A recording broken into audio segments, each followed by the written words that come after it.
Security forces in Guinea have killed a protester and wounded 4 others, a medical source and witnesses have said, as opposition supporters clashed with police during anti-government rallies.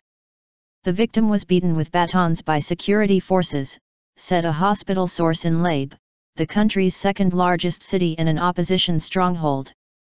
The protester's body was carried to a regional hospital by fellow activists who cried "God is greater, death to the dictator and justice for all," witnesses said.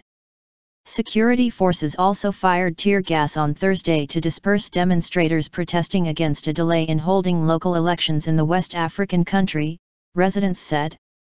In the suburbs of the capital Conakry, young people took up positions behind makeshift barricades made from tree trunks and other debris and threw rocks at police, who responded with tear gas.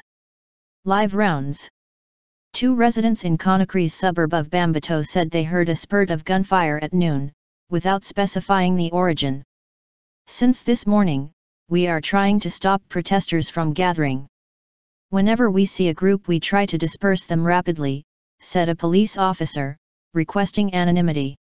He said he was not aware of reports of gunfire.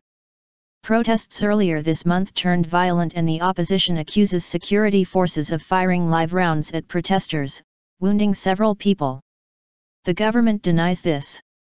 Presidential and legislative elections since 2010, when Guinea emerged from decades of military rule, have been marred by violent protests, with parties divided along ethnic lines.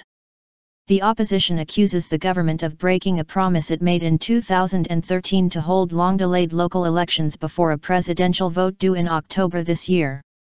President Alpha Condé told journalists during a visit to Paris on Wednesday that there were no plans to change the electoral calendar. Members of the opposition said on Thursday that police forces were surrounding the houses of their leaders to prevent them from participating in the protest. They blocked the 2 exits with pickup trucks and a van with water cannons. "Clearly, they don't want leaders to get out and are trying to control the protest," said Souleymane Tiengoul Ba, spokesman for the UFDG party.